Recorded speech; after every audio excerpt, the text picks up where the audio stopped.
जो है श्रृंगी ऋषि,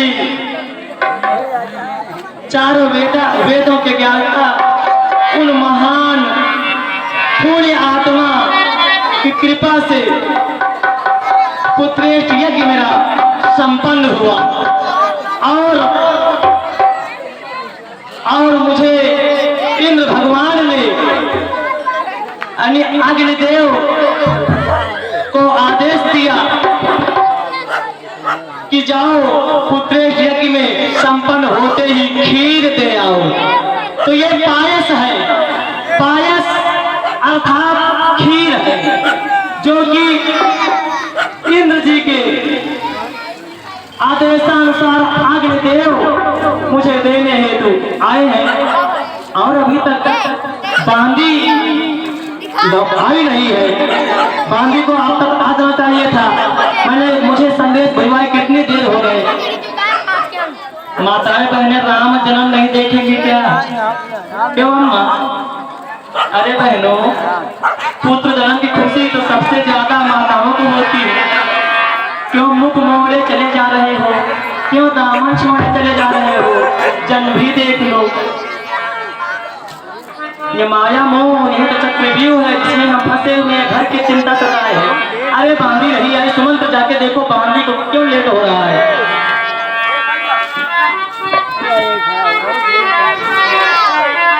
भैया आगे जाओ।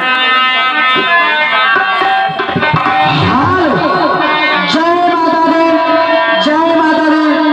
इस सुदामा के चरित्र को देखते हुए, सुदामा के इस दर्द भरे गाने को सुनते हुए, उनके कला को देखते हुए हमारे मंदिर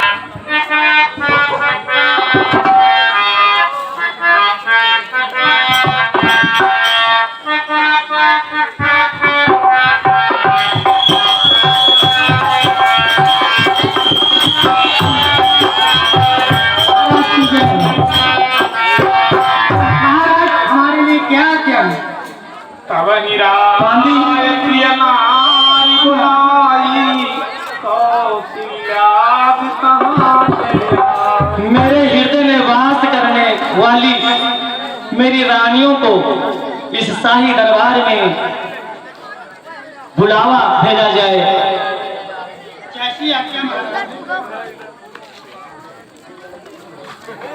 ओ कर बंदगी और कर बंदगी और भजन धीरे धीरे कर बंदगी और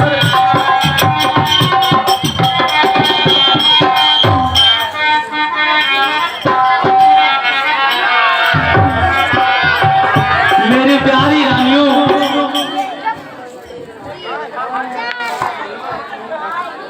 मैं चाहता हूं अपने दरबारियों से कि मेरी तीनों रानियों को बैठने के लिए उचित आसन की व्यवस्था की जाए, क्योंकि मेरी मनोकामना पूर्ण हुई धीरे धीरे।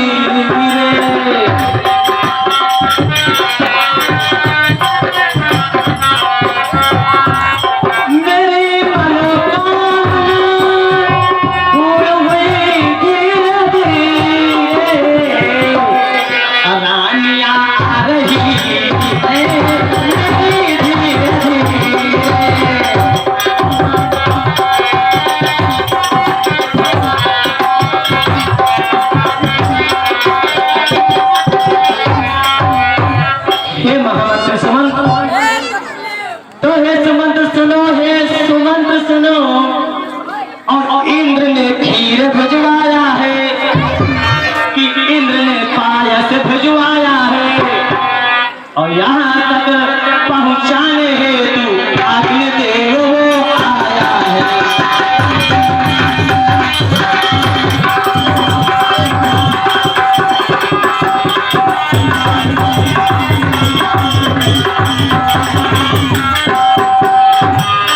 मेरी बड़ी रानी अर्धभाग कौशल्य दीना, उभय भाग आधे कर कीना।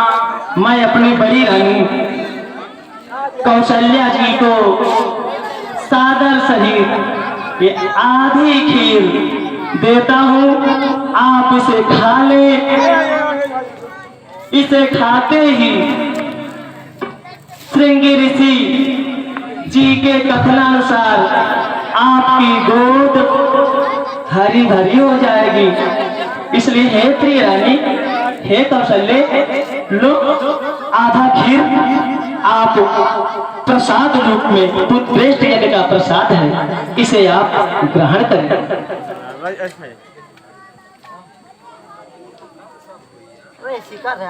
और कई कहाँ न पुसो रहो तो उभय भाग भयऊ। मैं इस खीर का पुनः आधा भाग करता हूँ, क्योंकि आधा भाग मैंने कौशल्या को दिया, अब आधा भाग मैं पुनः करता हूँ और अपनी प्राणों में मेरे हृदय में वास करने वाली महारानी कैकेयी को मैं बुलाना चाहूंगा। हे रानी कैकेयी, आइए इस बचे हुए खीर का आधा हिस्सा आप लेकर आप भी इस पुत्रेष्ठ यज्ञ के फल को प्राप्त करें।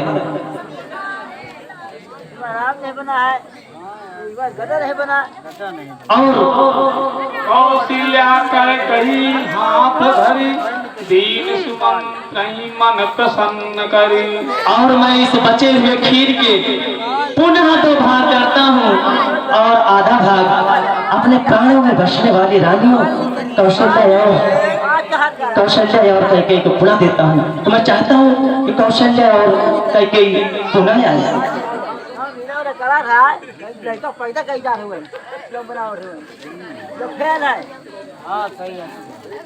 एक बार बोलिए सच्चे दरबार की। मैं तो महारानी सुमित्रा को भूल ही गया, लेकिन मेरी अर्धांगिनियों ने शायद इसीलिए ही पत्नी को एक और उपमा दी जाती है। अर्धांगिनी यानी पत्नी अपने पति का आधा अंग होती है। जिस प्रकार हमारे शरीर से कोई अंग अलग हो जाए तो व्यक्ति का चलना जीना दुश्वार हो जाता है। फॉर एग्जाम्पल, जैसे किसी का एक पैर कट जाए तो चलने में कितनी प्रॉब्लम होती है उस व्यक्ति को। किसी का हाथ कट जाए, मैं कहता हूँ किसी को थोड़ा ठोकर लग जाए और थोड़ी त्वचा बाहर हो जाए तो व्यक्ति को कट देता रहता है। तो लेकिन पत्नी सोचिए, पत्नी अपने पति के लिए अर्धांगिनी कही जाती है, यानी आधा अंग। इसलिए हे मेरे श्रेष्ठ महानुभाव, पत्नी को आप अपनी देवी, पत्नी के 4 रूप होते हैं। आप लोगों को विदित है, आप धर्म ज्ञानी हैं। मैं बताऊंगा तो थोड़ा लेट हो जाएगा। मेरे अंदर इतनी खुशी है कि मैं बयां करना तो चाहता हूं, लेकिन मुझे और कुछ तैयारियां करनी है, इसलिए मैं समय को देखते हुए नहीं बताऊंगा। मैं ये मानता हूं कि आप लोग जानते हैं पत्नियों के 4 रूप, या फिर अगाड़ी में बताऊंगा। तो किसी भी पति को अपनी पत्नी को नाहक में कभी परेशान नहीं करना चाहिए। घर की देवियां होती हैं और लक्ष्मी होती हैं। आप लोग जानते हैं कि पत्नियां यानी अर्धांगिनियां, यानी जिन्हें हम सिंपल भाषा में कहें तो बीवियां, ये घर की लक्ष्मी कही जाती है। अगर आप बताओ मेरे महान पुरुषों, आप बताओ अगर आप अपनी पत्नी को मारोगे या लक्ष्मी जी को मारोगे तो घर में क्या लक्ष्मी जी रहेंगी? लक्ष्मी जी का वास रह सकता है? इसलिए जीवन में कभी भी कितना भी क्रोध आ जाए, अपनी पत्नी पर कभी व्यक्ति को हाथ नहीं उठाना चाहिए। पत्नी पर हाथ उठाने का तात्पर्य कि आप स्वयं लक्ष्मी, जो पत्नी का एक रूप लक्ष्मी भी है, उस पर आप हाथ उठा रहे हैं। चाहे जितना गुस्सा आता है तो जाएगा भी, बिना मारे भी जाएगा।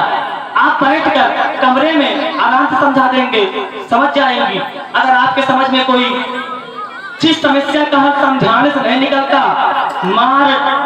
मार तोड़ से कभी कभी समस्याएं और जटिल हो जाती हैं। तो मुझे थोड़ा दुख है कि मैं अपनी महारानी सुमित्रा को भूल गया, लेकिन मेरी अर्धांगिनियों ने मेरी भूल को सुधारा। कैकेयी और कौशल्या में दोनों रानियों ने अपना आधा आधा हिस्सा जो मैंने उत्तरवर्ती में दिया था उसको सुमित्रा जी को दे दिया।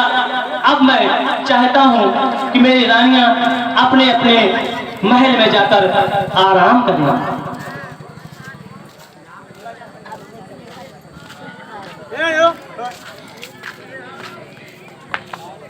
और काफी समय भी हो रहा है और मैं चाहता हूँ कि दरबार के हमारे दरबारी जो हमेशा सेवारत रहते हैं, आप लोग भी आराम करेंगे और मैं भी आराम करूंगा और फिर आने वाले समय का इंतजार मुझे बड़ी बेसब्री से रहेगा कि कब मेरे गोद में बालक आएंगे। तो मंत्री सुमंत, आज का दरबार यहीं पे समाप्त किया जाता है।